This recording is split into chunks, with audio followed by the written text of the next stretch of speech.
अफीम और उसके साथ जुड़े हुए पदार्थ जैसे कि अमल या डोडा, इनके शरीर पे कई प्रकार के दुष्प्रभाव होते हैं। ये दुष्प्रभाव शरीर के सभी अंगों को प्रभावित करते हैं। हृदय से लेके लीवर से लेके आते पेट, दिमाग, धमनियां, सभी चीजों को ये प्रभावित करते हैं। ये दुष्प्रभाव एकदम एक्यूट या तुरंत होने वाले हो सकते हैं, या लंबे समय तक के भी कई दुष्प्रभाव इसके देखे गए हैं। ये जो दुष्प्रभाव हम देखते हैं उनमें पहला जो हम बहुत ही सामान्य तौर पे देखते हैं वो है भूख ना लगना।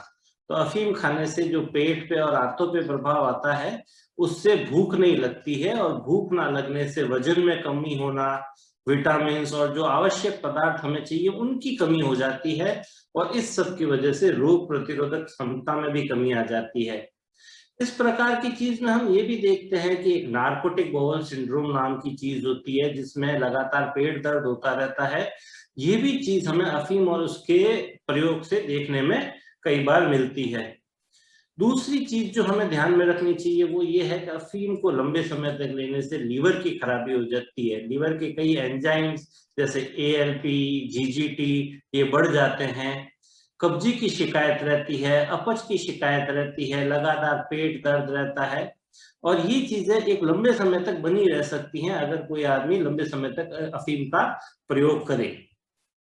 इसी के साथ हमें ध्यान रखना पड़ेगा कि अफीम सांस को लेने की हमारी जो गति है उसको कम करता है। ये एक रेस्पिरेटरी डिप्रेसेंट है, तो इसकी वजह से मरीज को सांस लेने में दिक्कत हो सकती है। उसके जो खून की नलियां हैं उनके अंदर ऑक्सीजन के प्रवाह में भी दिक्कत आ सकती है, ऑक्सीजनेशन भी इफेक्टेड हो सकता है।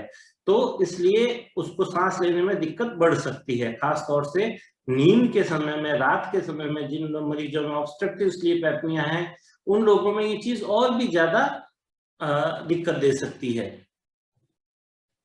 अफीम के बारे में कई तरह की भ्रांतियां हैं। कई गांवों में हम देखते हैं ये कहा जाता है कि अफीम हृदय के लिए अच्छा है, लेकिन ज्यादातर जितनी भी रिसर्च हुई है उनमें ये देखा गया है अफीम को लंबे समय तक लेने में वसा का मात्रा खून में बढ़ती है, धमनियों में खून का थक्का बन जाता है, रक्तचाप भी बढ़ सकता है, और हार्ट अटैक और दिमाग की स्ट्रोक की संभावना भी इससे काफी बढ़ जाती है। तो इस सब को देखते हुए हमें ऐसा लगता है कि जो कार्डियोवैस्कुलर रिस्क है, जो एक बहुत इंपॉर्टेंट कॉज है, एक बहुत इंपॉर्टेंट कारण है मृत्यु का, वो अफीम लेने से काफी मात्रा में बढ़ सकता है।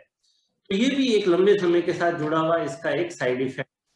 इसी के साथ हमें ध्यान देना पड़ेगा कि अफीम को लेने से तुरंत तुरंत जो एकदम एक्यूट होता है उस हालत के अंदर मानसिक धुंधलापन, सोच में कमी, सर दर्द, पूरे शरीर में ठंडापन रहना, धड़कन तेज हो जानी, इस तरह की सब चीजें भी पाई जा सकती हैं। बहुत ज्यादा मात्रा में अगर अफीम ले लिया जाए तो उस हालत के अंदर ताने आना, जो सीजर्स आना हो सकता है, साथ में पेशेंट को बेहोशी भी आ सकती है। तो हमें इन सब चीजों को ध्यान रखते हुए हमें ये प्रण लेना पड़ेगा कि हम अफीम को छोड़ने के लिए अपने प्रयास करेंगे और डॉक्टरी सलाह से इसमें आगे बढ़ेंगे। इसी के साथ हार्मोन से जुड़ी हुई परेशानियां भी बहुत ही महत्वपूर्ण है। हमें इसमें ये ध्यान रखना पड़ेगा कि हड्डियों में कमजोरी, कैल्शियम डिपोजिशन कम होना, डायबिटीज अगर किसी को है तो वो डायबिटीज का बढ़ जाना, सेक्स हार्मोन्स की कमी, ये सब चीजें भी अफीम के प्रयोग से हो सकती हैं, लंबे समय तक प्रयोग लेने से हो सकती हैं।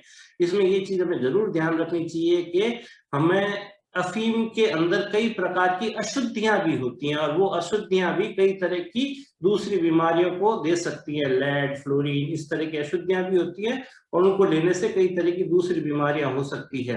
तो इस सब तरह की जो बीमारियों के लक्षण है, एक तरह से हम समझें तो अफीम शरीर के सारे अंगों को इफेक्ट कर सकता है, सभी अंगों को इफेक्ट कर सकता है, और लंबे समय तक लेने से इसको कई प्रकार की हानियां होती है। तो उचित चिकित्सीय सलाह से हमें अफीम को छोड़ने के लिए प्रयासरत रहना चाहिए।